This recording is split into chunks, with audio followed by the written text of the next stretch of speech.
on an investigation to find out the many, many questions that remain. We'll be getting all the latest political reaction to that, and also to the latest breaking news in the last hour that Prince Andrew is to face a civil legal challenge in the United States. That and so much more between now and 4 p.m. But first, at 3, here's the news with Rosie Wright back in the studio.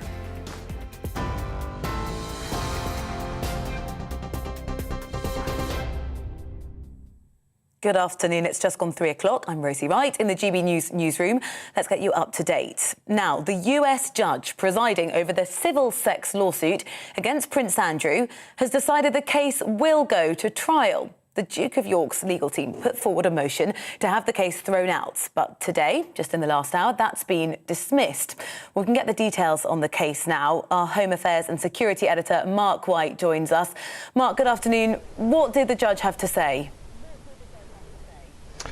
Well, clearly a very significant judgment by the judge in New York, and a very deep blow for Prince Andrew and his legal team. They had argued that an agreement signed by Virginia Giuffre with Jeffrey Epstein in 2009 effectively waived the right to go after any other potential defendants linked to Jeffrey Epstein in the allegations that she was making. And of course, she has consistently said, although denied vehemently by Prince Andrew, that she was abused by Prince Andrew when she was under 18. Well, today the judge, Lewis Kaplan, said that for the foregoing reasons, the defendant's motion to dismiss the complaint or for a more definite statement it is denied in all respects. He said, given the court's limited task of ruling on this motion, nothing in this opinion can previously, I should say, or previously in these proceedings properly may be construed, sorry, I'm struggling to read because of the bright light there, it's blinding me, construed as indicating a view with respect to the truth of the charges or countercharges, or as to the intention of the parties in entering into the 2009 agreement. That agreement reached, as I say, between Virginia Giuffre and Jeffrey Epstein, in which Prince Andrew's team had argued it effectively ruled out the prospect of her going after any other potential defendants. Well, the judge said that doesn't really fly, and that he will face a legal action, a civil trial at some point later in the year. Mark, we've been waiting for this judgment from the judge for several days now, as so have the royal family. This has got significant implications for them.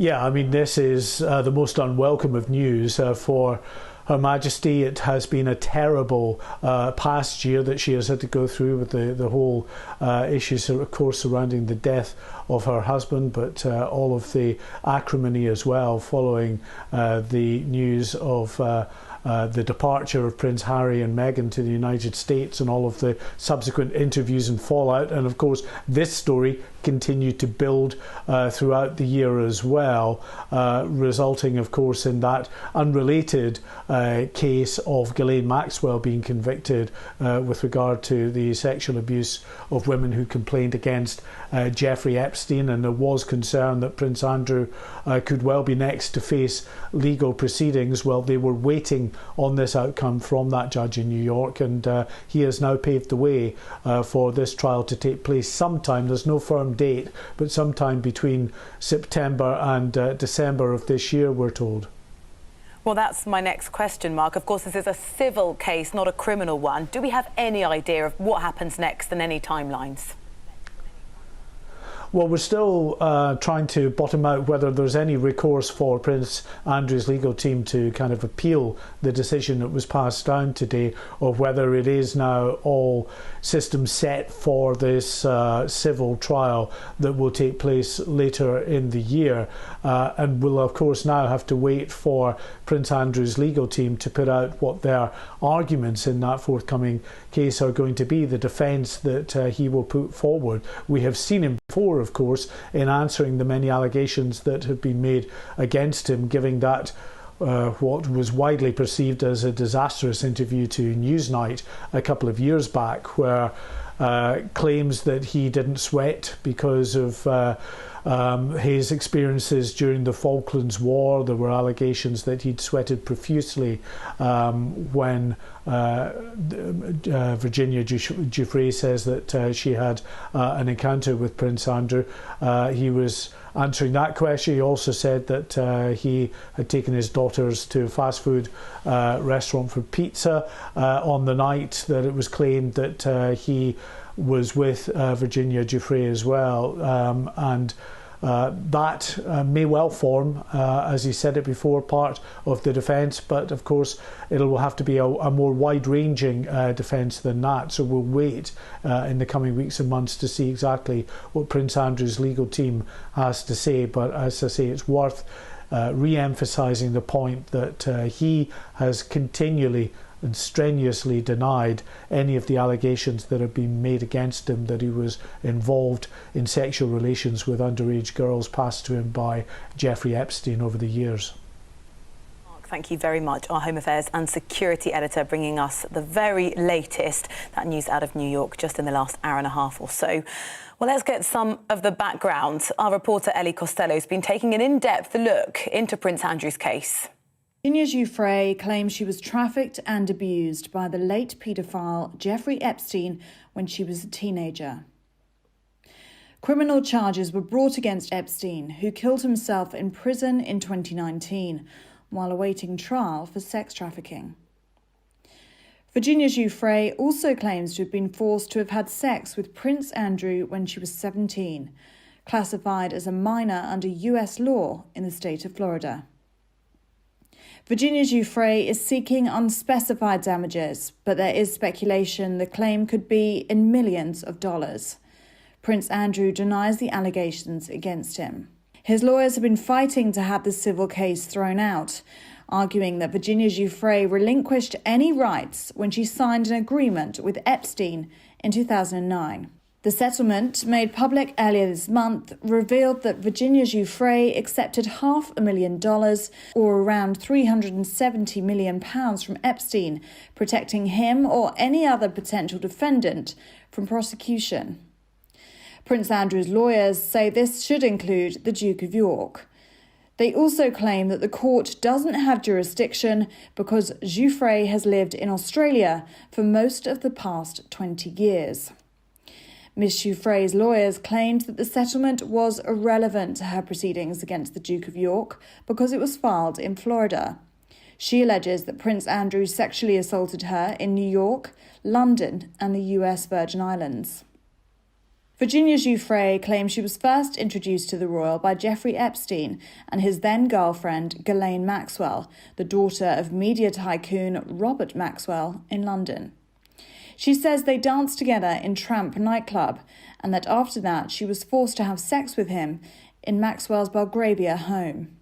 During Prince Andrew's 2019 interview with BBC Newsnight, he denied ever meeting Miss Giuffre, claiming that on the night she said they had met, he had instead taken his daughter Beatrice to Pizza Express in Woking. Prince Andrew was once friends with Ghislaine Maxwell and Jeffrey Epstein.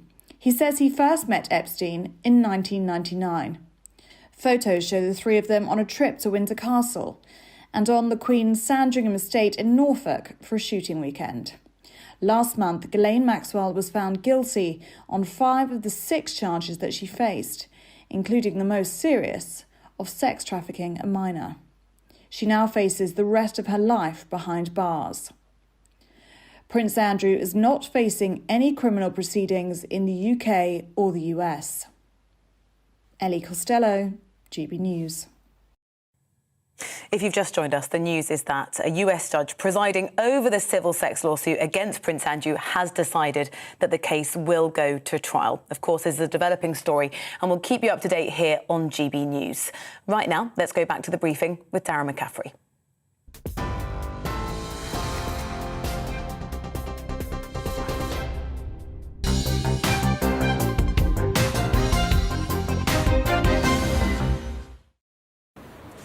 A very good afternoon. Welcome to the Briefing PM with me, Darren McCaffrey. It has just gone 3:10. Thank you for your company on TV and on radio on this Wednesday afternoon. Quite a dramatic day in politics. It's why we're broadcasting live from outside Parliament. Boris Johnson, the British Prime Minister, forced to apologise, something he does not like to do today at Prime Minister's Question Time, after he revealed himself that he attended a party in the Downing Street Garden on May 20th in 2020, at a time which the country was in lockdown, at a time when people were told not to socialise, even outdoors, with more than one person. The Prime Minister admitting in hindsight that mistakes had been made and that he was apologising on behalf of the government and on behalf of the people and himself that had attended that party. But many questions do remain, not least of all whether that apology will be enough for his own Conservative MPs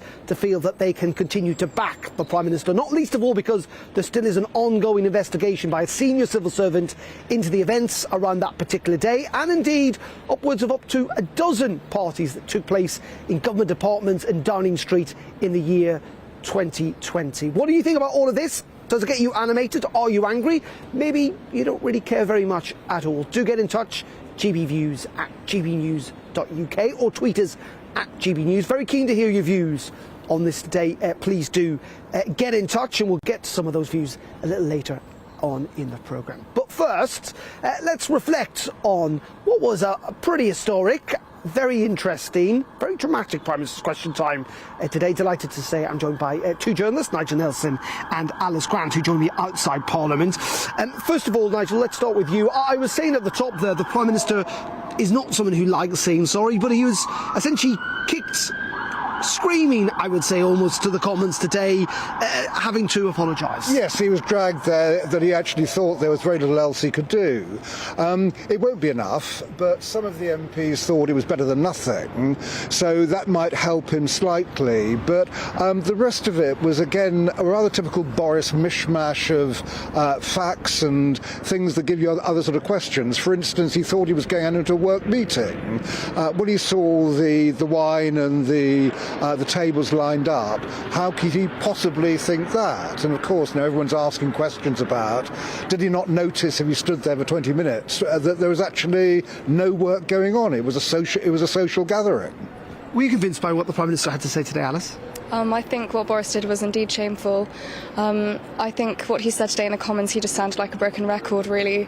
I think it very much betrays his lack of integrity and lack of honesty, which is something I think the nation has kind of suspected for a while now. But I do have to say, though, that I do not think the Labour Party at all are in any way electable at this point. I think Keir Starmer is no better than Boris, perhaps even worse, probably. I do not think the Labour Party would make a good government at all.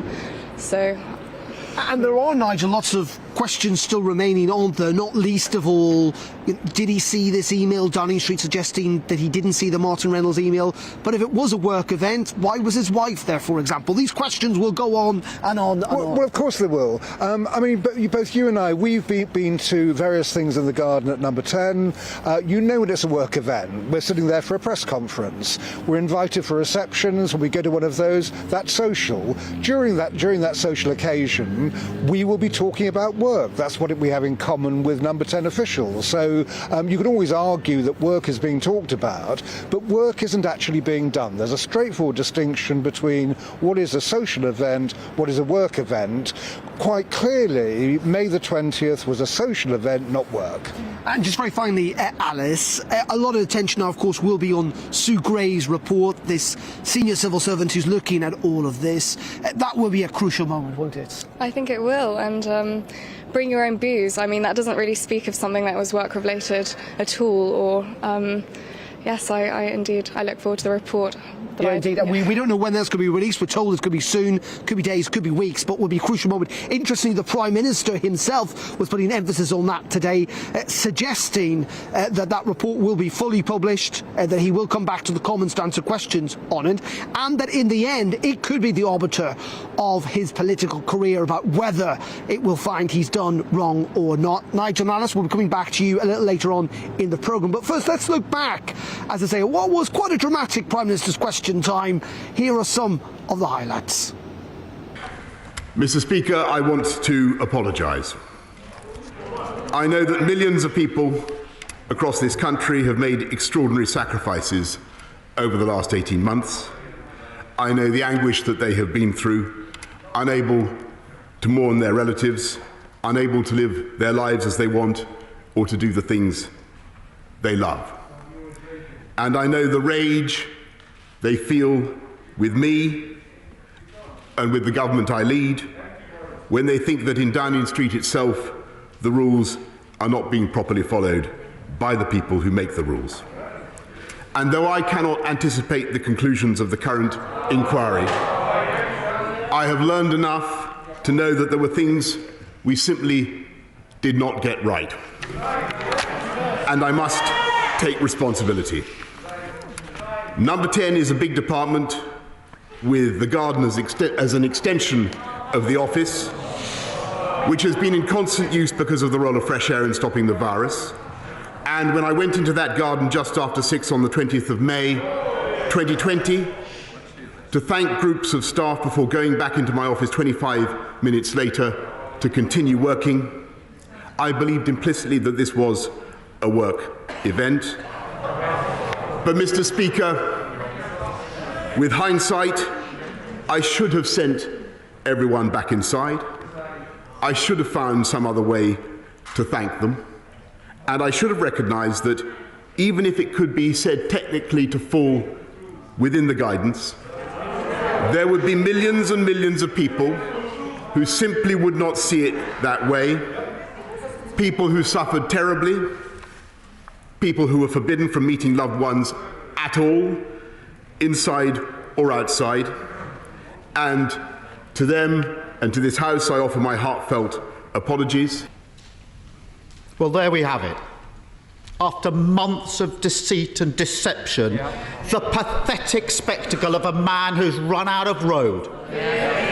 His defence that he didn't realise he was at a party. It is so ridiculous that it's actually offensive to the British public. He's finally been forced to admit what everyone knew, that when the whole country was locked down, he was hosting boozy parties in Downing Street. Yes. Is he now going to do the decent thing and resign? I appreciate the point that he's making about the event that I attended. I want to repeat that I thought it was a work event, and Mr. Speaker, I regret very much that we did not do things differently that evening, Mr. Speaker, as I've said, and I take responsibility and I apologise, Mr. Speaker. But as for his political point, I don't think that he should preempt the outcome of the inquiry, and he will have a further opportunity, Mr. Speaker, I hope, to question me as soon as possible. Keir Starmer. Well, that apology was pretty worthless, wasn't it? Let me tell him why this matters. Yesterday, in this chamber, honourable members told heart-wrenching stories about the sacrifices people across the country were making. This House and the whole country were moved by the honourable member for Strangford as he talked about his mother-in-law dying alone. He was following the rules, whilst the Prime Minister was partying in Downing Street. Is the Prime Minister really so contemptuous of the British public that he thinks he can just ride this out? Mr. Speaker, I heard the testimony of the honourable member opposite, and I echo his sentiments. It was deeply moving. Nobody who heard that could fail to have been moved. And I know that people up and down the country made huge sacrifices throughout this pandemic, Mr. Speaker, and I understand the anger, the rage that they feel at the thought that people in Downing Street were not following those rules. I regret the way the event I have described was handled. Mr. Speaker, when the Prime Minister's former Health Secretary broke the rules, he resigned. Yes. And the Prime Minister said he was right to do so. When the Prime Minister's spokesperson laughed about the rules being broken, she resigned. And the Prime Minister accepted that resignation. Why does the Prime Minister still think that the rules don't apply to him? Well, Mr. Speaker, that's not what I've said, and I understand the point that he makes. As I've said, Mr. Speaker, I regret the way things happened on the evening in question, and I apologise. But if I may say to him, I do think it would be better if he waited until the full conclusion of the inquiry, until the full facts are brought before this House, Mr. Speaker, and he will then have an opportunity to put his points again. There you go, that was Boris Johnson, the Prime Minister, at PMQs a little earlier on today, answering questions from Sir Keir Starmer, who was essentially asking for the Prime Minister to resign amidst all of this. Delighted to say that joining me outside Parliament is the Labour MP, Rosie Duffield, who's the MP for Canterbury. Rosie, very good afternoon. Thank you for joining us. First of all, is it going a little far to call for the Prime Minister to resign when we do know this investigation is being carried out and there are still lots of questions to answer? Absolutely, we do need to hear exactly what happened, and that investigation should reveal some of the answers to the questions that people have been asking. But when Kent MPs, who are all Tory apart from me, and some of the most supportive of Boris Johnson are also echoing the call for resignation, I think it is time for him to seriously consider his position. In saying that, when we look at the detail of what has happened here, this is potentially a work event, and we have to understand that Downing Street is not like any other workplace. You know, it is also the Prime Minister's home, but it is where hundreds of people work, and there is a possibility of confusion about what may have happened on that day. Yeah, I mean, that's a good point. It isn't like normal working. We don't go in at 9 and go home at 5, but none of my team were even able to see each other. We did everything on Zoom at that time. We certainly weren't sharing bottles of wine together, and it also begs the question for me, well, we were all tallying up those numbers of NHS workers and constituents who were losing their lives. What exactly did Downing Street have to celebrate? It seems really tasteless, and I think there needs to be questions answered. And just in terms of those questions, we know that this is investigation being carried out by Sue Gray. Is your expectation that in the end, whatever she concludes, the Prime Minister needs to obey? Yeah, I think he hasn't got a choice now. We know that the 1922 committee are receiving more letters, you know, probably every hour of today, I would imagine, as people wrestle with their conscience about supporting this Prime Minister. So I think he is going to have to abide by the conclusions of that report, absolutely. What would you say, though, to constituents, and indeed there are many viewers of this channel and elsewhere who feel that, you know what, this is all a big distraction. This happened nearly 2 years ago. There were bigger issues in the country, whether it's the cost of living crisis, whether it's possible, you know, Russia invading Ukraine. And here we are talking about a party in Downing Street that doesn't really have consequence for most people across the country. And Labour will be better placed trying to hold the government to account on the big issues of the day. Yeah, I mean, we're trying to do those things as well. We were doing them yesterday, talking about VAT on fuel bills and the cost of living. But I think the key thing is that this man is supposed to be leading the country on all of those issues. How do we put our faith in him as the leader of this country and the leader of the government if he can't be trusted to tell the truth about things like parties and things like rule breaking? So I think it is really important, actually, that we look and get those answers, particularly before the big inquiry about COVID, which is just down the line. So we need those answers now.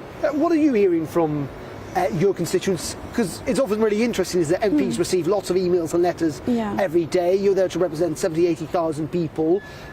I mean, is this a story that's getting people animated? Yes, what I've been interested in, and I think other MPs have echoed this when we've been talking, is that people who don't normally contact their MP about issues, they're not especially politically engaged, have all been outraged. All the emails have been cross and angry. People who were broadly supportive of the Conservatives or Boris Johnson before this have been really cross and have felt moved to write in, and it takes quite a lot to kind of look up your MP and how to contact them, and people who've never contacted me about anything else have been contacting me about this, so it's really cut through to the general public. And have you heard stories in which people have obviously made sacrifices? Yeah, absolutely. And feel quite aggrieved about it? Yeah, I think people do all relate it to where they were on that day and what was happening to them and their family, and it brings it all back, and it's really hurt people, I think. Yeah.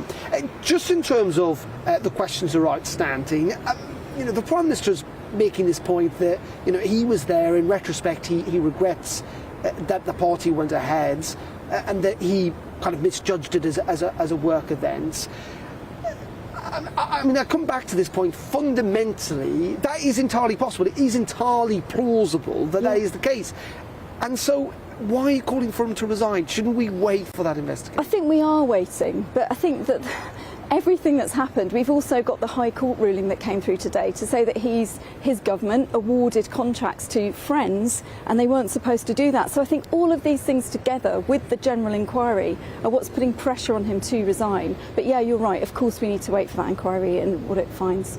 OK, Rosie Duffield, Thank you. Appreciate it. MP there, the Labour MP for Canterbury, joining me outside Parliament. Lots of you been getting in touch. As always, you know the email address by now, gbviews@gbnews.uk, or indeed tweet us at gbnews. Devi says that while the whole world is having fun hammering Boris and reducing the Tories to a party not fit for purpose, I wonder what party really is clean, as in terms of the rest of politics. Hal says that we need to wait for the report and then decide. Philip says that his behaviour calls into question the entire legitimacy of the regulations he subjected the public to. Were any of them really necessary? Jackie says if it was a work event, do pay slips show overtime? I think that's unlikely in Downing Street. And Chris says, I worked all through the pandemic and heard colleagues talking about breaking the rules, saw neighbours having visitors, so I really don't care what Boris did. I'm more interested in who is leaking all this stuff to try and bring Boris down. As always, do get in touch. Very keen to reflect a wide range of views here on GB News. You know the email address, gbviews@gbnews.uk. OK, we're going to pause there on the briefing this afternoon. The time is 26 minutes past 3. We're on TV and on radio, as well as online. We'll be back in just a couple of minutes with more reaction from here in Westminster, and also the latest on that breaking news in the last hour about Prince Andrew facing a civil case in the United States. That and so much more in just a couple of minutes. Stay tuned. I'll see you then.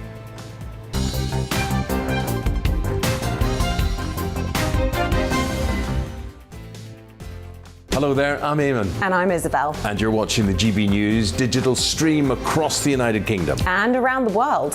If you're here in the UK, you can also watch us on your TV screen. GB News is Freeview channel 236. On Sky, we're channel 515. 626 on Virgin Media. Just remember, you might need to retune your TV to watch the channel. Yeah, and if you are doing that, find out more about retuning by going to gbnews.uk.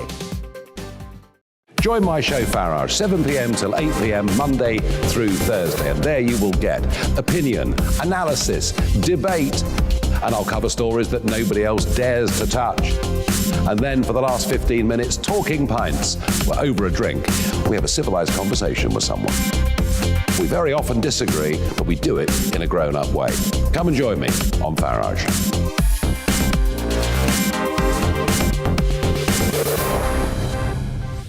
I'm Dan Wootton. Join me Monday to Thursday from 9 to 11 for the feistiest and most fun news debate on TV, where free speech reigns. I'll bring you a sharp take on the day's biggest stories, bombshell newsmaker interviews, and A-list guests.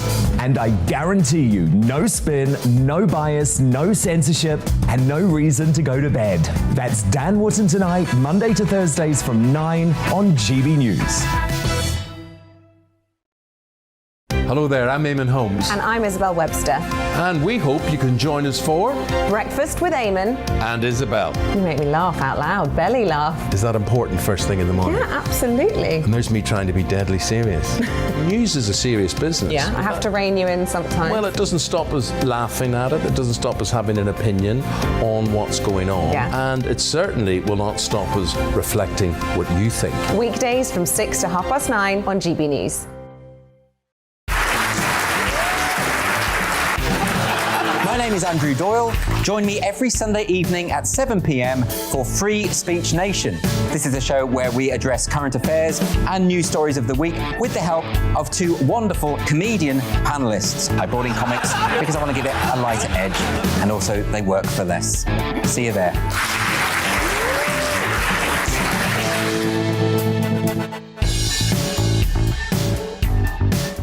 Join me, Mark White, here on GB News. For more than 2 decades, I've been at the sharp end of reporting crime and security at home and abroad.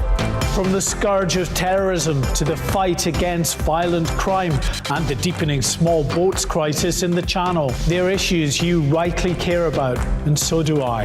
As GB News Home and Security Editor, my focus will be on the stories that matter to you.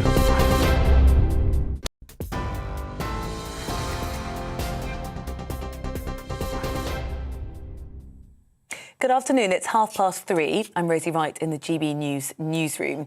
Now, the US judge presiding over the civil sex lawsuit against Prince Andrew has decided the case will go to trial. The Duke of York's legal team had put forward a motion to have the case thrown out. They cited a 2009 deal that his accuser, Virginia Giuffre, signed with convicted sex offender Jeffrey Epstein. Today, that has been dismissed. Ms Giuffre claims the prince sexually assaulted her when she was 17. We must stress that Prince Andrew denies any wrongdoing. Buckingham Palace have declined to comment on the development, saying, "We would not comment on what is an ongoing legal matter." Well, let's get some more insight. Joining us now is royal author and former royal correspondent at The Sun, Charles Ray. A very good afternoon to you. Just explain to us, what did the judge have to say? Good afternoon, Rosie. Well, basically, the judge has just thrown this whole thing out. He gave an indication, and I'm not surprised he's thrown it out. He gave an indication at the hearing last week that it was a non-runner, and he said he can't make a decision because he hasn't heard any evidence at all from Prince Andrew or his legal representatives, apart from saying that they deny it all. So it will go ahead. Now, this is it's the latest blow that Andrew has faced now in this case. His lawyers and him himself have been putting up all sorts of barricades, and Judge Kaplan has made it quite clear he is beginning to be at the end of his tether with all these delaying tactics. Now, he wants this case to go ahead, and Andrew will have to face this court, albeit by Zoom, sometime in the autumn. Unless, of course, Rosie, he decides to settle, which would not look good in the court of public opinion. What do you think Prince Andrew will do? Do you think he has run out of options? I think he's run out of options, but then again, there is still this situation where they were questioning, which I thought had been put to bed, but they were still questioning the residency of Virginia Giuffre, the lady who claims that he, in effect, raped her. She had not lived in the United States but lives in Australia, which I find ridiculous, because really it doesn't really matter where she lives. She could live in Timbuktu for all that matters. I mean, she's alleging incidents that happened in the United States and in London, which is not actually covered by the case. But I think that will fail. We'll have to wait and see if they are going to come up with some other barricade or some other barrier to try to get the case thrown out. But the judge is not a happy bunny with these constant delays. Nor will be Prince and his legal team, running out of legal options, as you just mentioned. Can you just sort of try to quantify for us the implications there are now for the royal family? Well, it's huge, absolutely huge. We have now, in this year, in a few weeks, the Queen will reach that milestone, 70 years on the throne of unblemished service to this country. And this case is going to overshadow all that good work, that whole 70 years. And it's going to be one of the things that's going to mark her monarchy, that one of her children is being taken to court, albeit a civil court, is being taken to court over some dreadful allegations involving paedophilia. It is really, really terrible for the royal family. They've got the platinum celebration in June and everything else, and it's going to continue to be overshadowed by Andrew's court case if it gets that far. And his court case is likely to happen sometime in the autumn. So it's a slow fuse. It really is a slow fuse. How do you think the prince is going to be feeling? I don't think he's going to be, jumping for joy at all. I mean, as I say, he should not be surprised, because I'm sure his lawyers would have said to him, last week, the judge doesn't look as if he's looking at it in a favourable way. But this is the latest one that he's lost, and I don't know what else he can now do in terms of putting up barricades. The best thing for him to do would be to go to court, face the questions, and hopefully the judge and the jury, more importantly, will accept what he says, that he is entirely innocent. The one thing I will say is that the judge and the jury will not be influenced by his regal position, if you like, in this country. He, as far as they're concerned, this is a man who has been accused of something, and he has got to defend that something now. Charles Ray, thank you very much for speaking to us. Pleasure. Royal author, former royal correspondent at The Sun as well. There on the developing story, the Duke of York will face a civil sex trial in the US after a judge dismissed the motion by Andrew's legal team to have the lawsuit thrown out. Of course, this is a developing story. As and when we have developments, we'll bring them to you here on GB News. Right now, it is 3:35 and you are up to date. After the break, we'll be going back to Westminster with Darren McCaffrey for the briefing.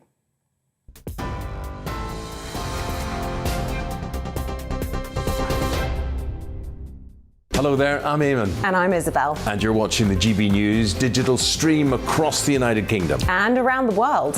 If you're here in the UK, you can also watch us on your TV screen. GB News is Freeview channel 236. On Sky, we're channel 515. 626 on Virgin Media. Just remember, you might need to retune your TV to watch the channel. Yeah, and if you are doing that, find out more about retuning by going to gbnews.uk.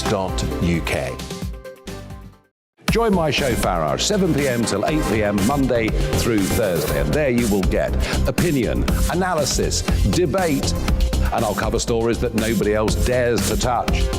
And then for the last 15 minutes, talking pints. We're over a drink. We have a civilised conversation with someone. We very often disagree, but we do it in a grown-up way. Come and join me on Farage.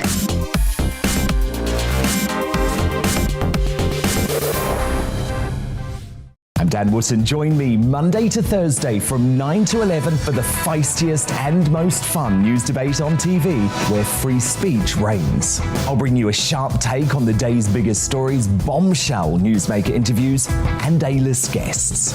And I guarantee you, no spin, no bias, no censorship, and no reason to go to bed. That's Dan Wootton tonight, Monday to Thursdays from 9 on GB News. Hello there, I'm Eamon Holmes. And I'm Isabel Webster. And we hope you can join us for Breakfast with Eamon. And Isabel. You make me laugh out loud, belly laugh. Is that important first thing in the morning? Yeah, absolutely. And there's me trying to be deadly serious. News is a serious business. Yeah, I have to rein you in sometimes. Well, it doesn't stop us laughing at it. It doesn't stop us having an opinion on what's going on. Yeah. And it certainly will not stop us reflecting what you think. Weekdays from 6 to 9:30 on GB News.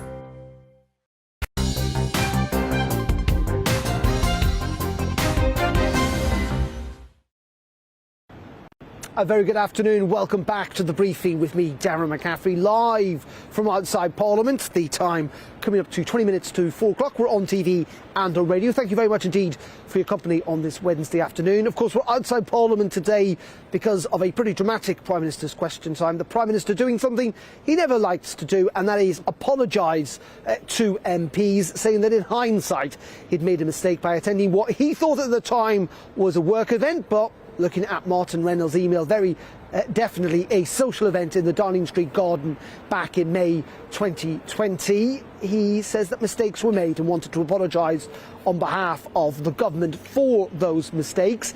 But he insisted we all needed to wait for Sue Gray's investigation into not just that party, but indeed many others that have alleged to have taken place in Downing Street and other government departments throughout the back end of 2020. What's been the political reaction? Some Conservative MPs seem to have been reassured by by that apology. Many others, though, determined to wait to find out what that investigation throws up before they decide whether they want Boris Johnson to continue in his job. Well, one person and one party that don't want Boris Johnson to continue in his job, perhaps unsurprisingly, are the Liberal Democrats, and their MP Christine Jardine joins us live outside Parliament. Thank you very much indeed for joining us. First of all, I mean, the Prime Minister did apologise today, maybe a little late for some, but it is a recognition that when mistakes are made, apologies are given, and that should be welcome. Every time I think this Prime Minister has disappointed us more, he can't go further, there is something else. To stand up there and say, I'm sorry, but then, what is he actually apologising for? For the fact that he went to the party, for the fact that he told us there wasn't a party, or for the fact that, if you look back to May of last year, we were all going through a crisis, a pandemic. We were worried about friends, families, constituents. I have friends and family who lost a loved one. The family couldn't go to the funeral. Other people had to watch family dying on, FaceTime. An apology is not enough. The Prime Minister got it wrong. The rules were broken. He must resign. But more than that, that is why the Liberal Democrats today have called and Cressida Dick to ensure that the Metropolitan Police investigate just exactly what did happen, what was going on in Downing Street, because every day there seems to be something else. But it is also entirely possible that, Downing Street is not like other people's homes. It is where the Prime Minister lives and works. It is possible that he didn't know that this was a social event. He walked into his own garden and he was being thanked by members of his own staff. I worked in Downing Street. I can't see any conceivable way a Prime Minister can walk into the garden and see groups of people with plates of food and wine and not think that something like a party is going on, because that is not where you work. You work in the offices in Downing Street. You don't work in the garden. I cannot believe that the Prime Minister expects the British public, never mind Parliament, expects the British public to find it acceptable that their Prime Minister, who is asking them to follow the strictest of rules in the biggest crisis we had faced as a country since the Second World War, thought it was all right for people to be having drinks, when he'd specifically said, his government had said, you mustn't do that. In saying that, you've called for him to resign today. There is an investigation taking place. Have you and the Labour Party and others not jumped the gun essentially, in the essence that we should be waiting for this all to happen, for this investigation to show what really did go on? Because in the end, the Prime Minister might be exonerated. Like everybody else, we are completely and utterly astonished at what we are hearing. We feel betrayed. The Conservative MPs who have stood behind this Prime Minister must feel betrayed, let down by what has happened. The investigation will come up with a result, I'm absolutely sure. But the Prime Minister told us today that, yes, he had been at a party and he said there were no parties. He told us today that he had done that the rules in Downing Street were broken. That is not acceptable for any Prime Minister in normal times, never mind the biggest crisis this country has faced for the Second World War. He has to resign, and the Metropolitan Police should be investigating just exactly what did go on in Downing Street. Well, there are questions, of course, for the police too. They patrol Downing Street, both the front and the back. I mean, other questions the police officers must also have known what was going on in the Downing Street garden. All of these things have to be investigated. Why was there something going on in Downing Street garden? Why did the Prime Minister, why was he telling Parliament on the one hand at one time that, nothing had happened, that all the rules were followed, and then today he tells us that there was a gathering in the garden in Downing Street and he did go for 25 minutes. The rules were there for all of us, although apparently not for the Prime Minister. That is not acceptable, and the buck stops with him. Nobody else, the Prime Minister. What would you say, though, to those people who would remark that this was nearly 2 years ago? Whatever went on, or however ridiculous it seems, it pales in comparison to the cost of living crisis facing this country, into potentially the fact that Russia might be about to invade Ukraine, to all the big issues facing British people here and elsewhere, and that opposition parties be far better focused on those issues rather than what happened, literally nearly 2 years ago. 2 years ago. Two things about that. We should be listening to what the people who were going through all sorts of agony, grief, and making sacrifices 2 years ago, having to relive it now because of the incompetence of this government and this Prime Minister's attitude to the rules that he makes for us. And if we're in a crisis at the moment, which we are, and we've got a cost of living crisis and concerns about the Russians and everything else that's going on, don't we want a Prime Minister in number 10 that we can trust, that we think is competent, and that the British people can have faith in? Because for what we have seen in the past few days, that man is not Boris Johnson. OK. Christine Jardine, the MP for the Liberal Democrats, thank you very much indeed for joining us. Outside Vice Minister, thank you. Appreciate your time here on GB News. A lot of you have been getting in touch, as always, gbviews@gbnews.uk. You can also tweet us at GB News. Very keen to hear your views. David has got in touch to say that I could see Boris could have maybe done with another 5 minutes or so whilst in the garden, a full half hour, for it to dawn on him that he was in the midst of a parent party. Andrew says, does Boris organise these parties? It appears not. Yes, he's been foolish, but there are number 10 staff who seem to think they are untouchable. These people should lose their jobs. Nancy says that lots of us do not care about this so-called party. I did reflect that to the MPs I've been talking to today. Margaret says Boris Johnson should be replaced straight away.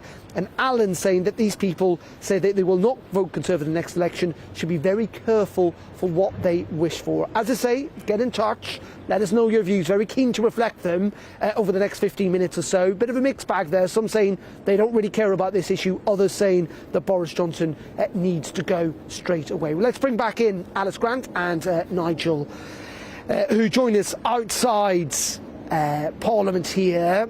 Nigel Nelson, I should say. Let's start with you first, and if we can throw forward, if that's possible, what are Conservative MPs thinking about this afternoon? We know the Prime Minister was in the tea rooms trying to charm them this afternoon. What will be going through their minds over the next 48 hours, 72 hours? Well, whether or not to get rid of him, basically, which of course is... Is it as blunt as that, do you reckon? Yes, it's in their gift to do that. Now, the way I understand it from the Tory MPs I was talking to immediately after Prime Minister's questions is they're happy to wait and see what Sue Gray actually says before taking the next move. So the quicker that she reports, the better. But there are a number of them who are talking about putting letters of no confidence in. The difficulty with that one is they've got to get the timing right. They need 54 letters to go in to get a confidence vote. What happens after that? The vote takes place, and more than half of Tory MPs have to pass that. Theresa May faced one, for instance, and got away with it. And then, interestingly, she was safe in her job for 12 months, because once one has happened... Exactly the point. That's exactly the point. So the timing is right, that Boris could actually survive another year if they get the numbers wrong. So there's an awful lot of number collecting going on. And the other... And so just to add to that, and then you would think that would be a little too late ahead of an election to start a leadership race. Well, not really. I mean, an election is at earliest about 2 years away. So you've still got plenty of time to get somebody new in. And look what happened with John Major. You got John Major in after Maggie Thatcher, and it looked like a new government. He went on to win the election. Alice, we've heard this, haven't we, these stories over the last couple of days of people remembering what happened, particularly those who've been through very traumatic events like watching loved ones die over Zoom or not being able to visit elderly relatives in care homes. It does seem to have resonated with the public quite a lot, this story. Yes, absolutely, and I think it's especially alarming when you consider that only 9 days before Boris broke these rules, legislation which he himself imposed very rigorously on the public, the fines increased for the members of the public who flaunted any regulations. So I don't know if there's any appetite for a new leadership race and contest at the moment. I wonder who would be the one to replace Boris, and I'm not sure. But it is interesting, isn't it, that MPs will be looking at those mailbags and their emails, because they are often on the front line of public opinion. Forget about pollsters, they often get to gauge public opinion first. Yes, I think this definitely has stirred up a lot of rage within the public, but I also think there are other issues which I'm sure a lot of the British public are focused on at the moment.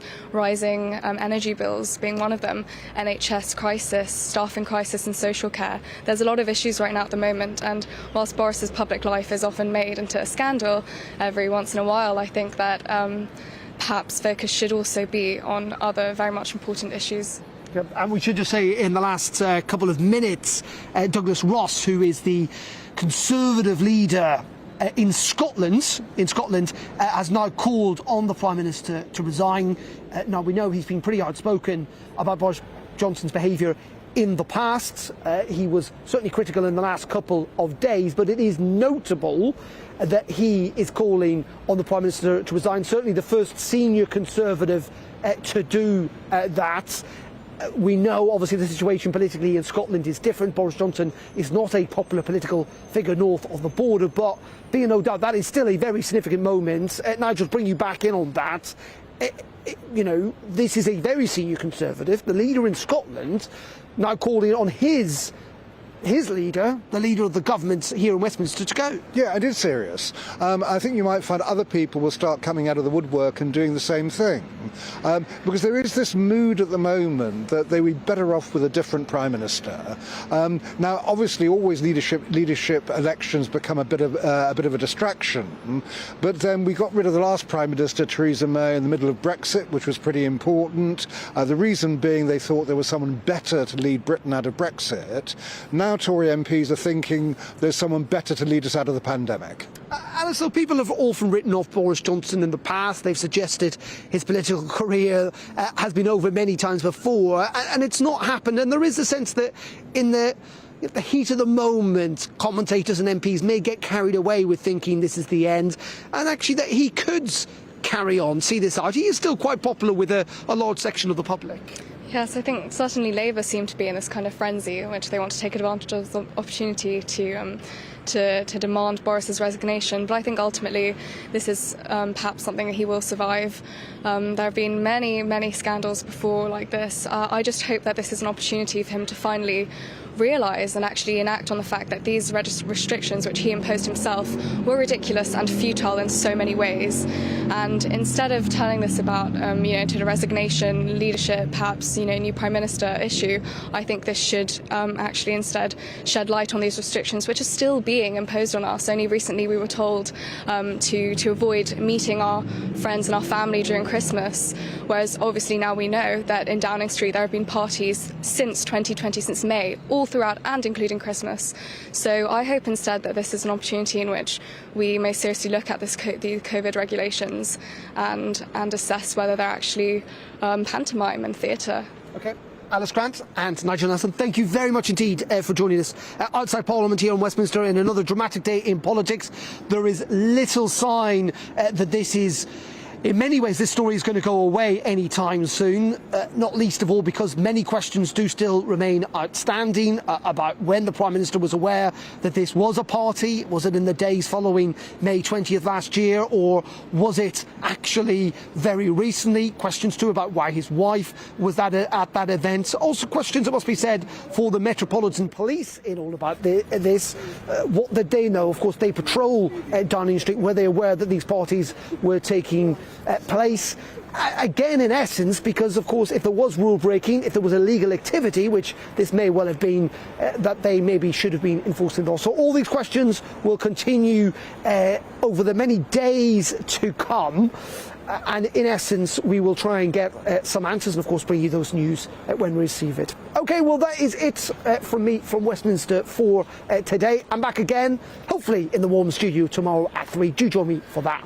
But let's head back now to the studio and to Polly Modelhurst, who has got the very latest on that breaking news in the last hour regarding Prince Andrew. Polly.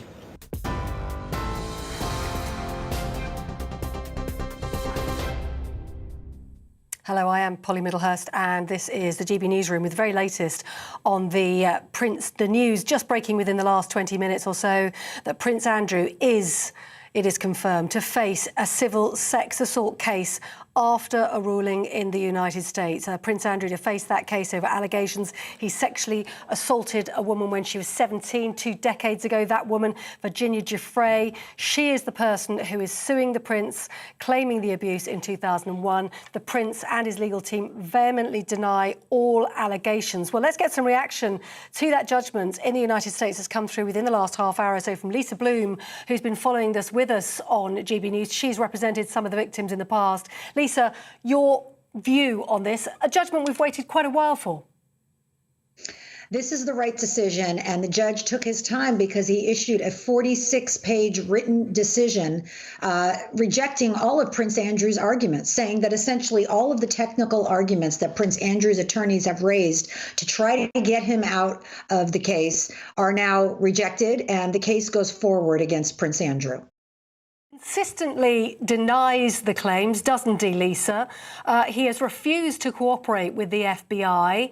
Is that likely to change, in your view? I don't think it's likely to change. I think Prince Andrew understands, and certainly his legal team understands, that he's in a lot of trouble now, and they are not going to have him cooperate with the FBI or make any kind of statements. But I think it's important to note that all of these technical arguments that Prince Andrew has raised, first he said he wasn't properly served with a lawsuit. Then he says it should be thrown out because of a prior agreement that he was not even a party to between Virginia Giuffre and Jeffrey Epstein, that the court didn't have jurisdiction. I mean, all of these arguments are now rejected.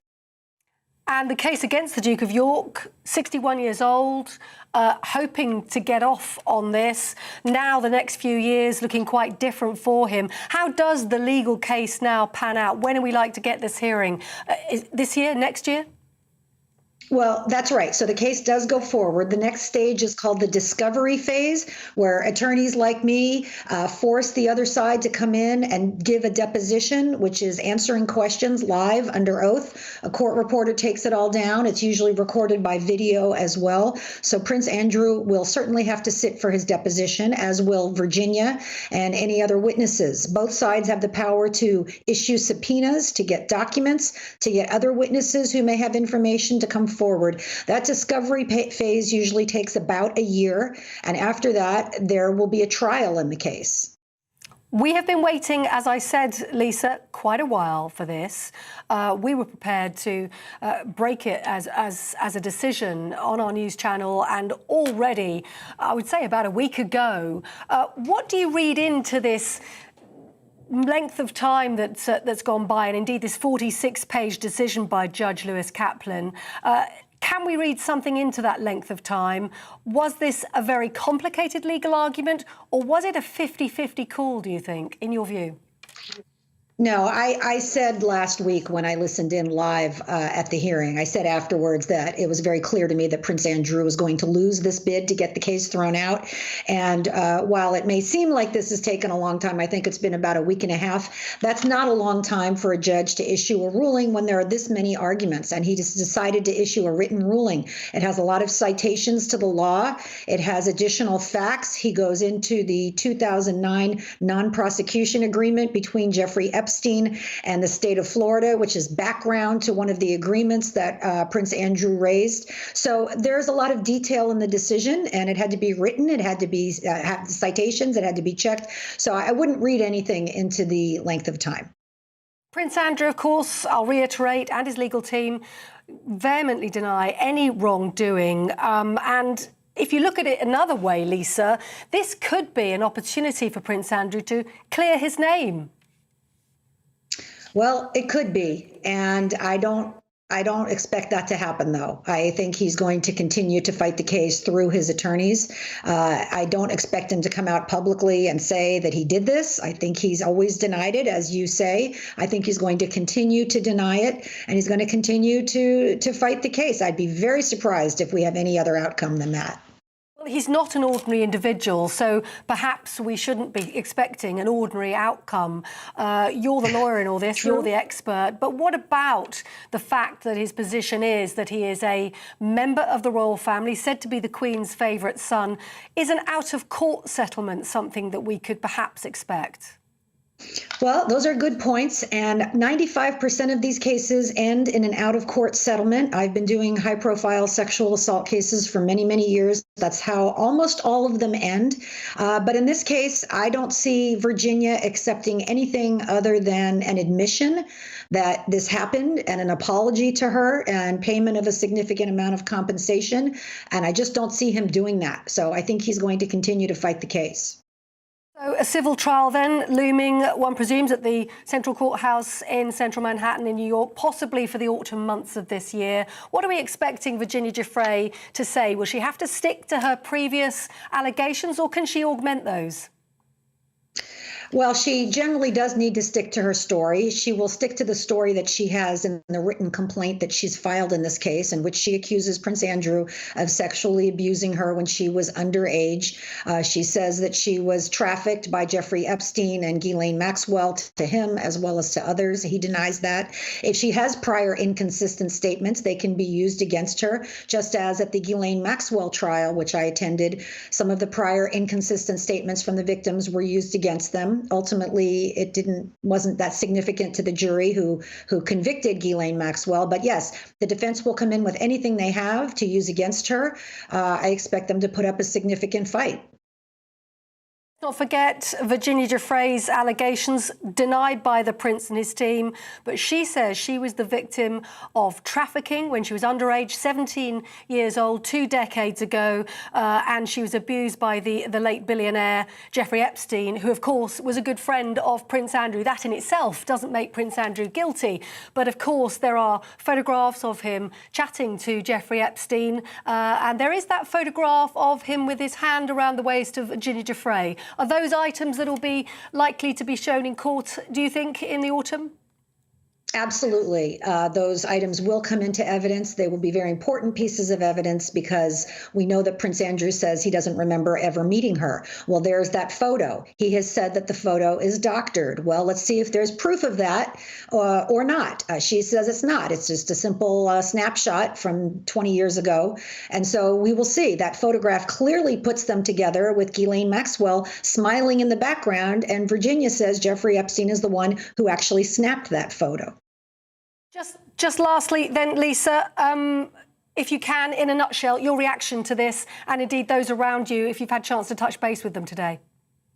Well, the 8 Jeffrey Epstein victims who I represent and I are very gratified to see that justice is moving forward against Prince Andrew. And no matter who you are, no matter how much money and power and celebrity you have, that the law can still come for you. We saw that with Ghislaine Maxwell, and we're now seeing that for Prince Andrew. We appreciate your time at short notice. Thank you for talking to us on GB News. Thank you. Now back to Colin Brazier.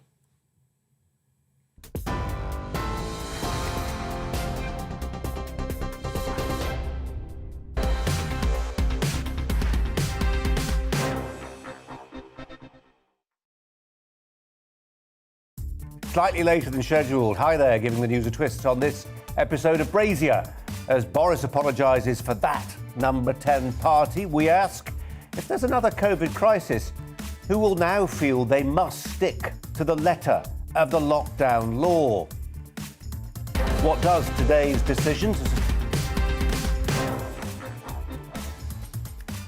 Well, we're also wondering what today's decision to suspend the construction of new smart motorways means for the safety of Britain's road users. And our poll this afternoon, is Labour's Angela Rayner right to insinuate that the way we speak and the grammar we use don't matter to the working class?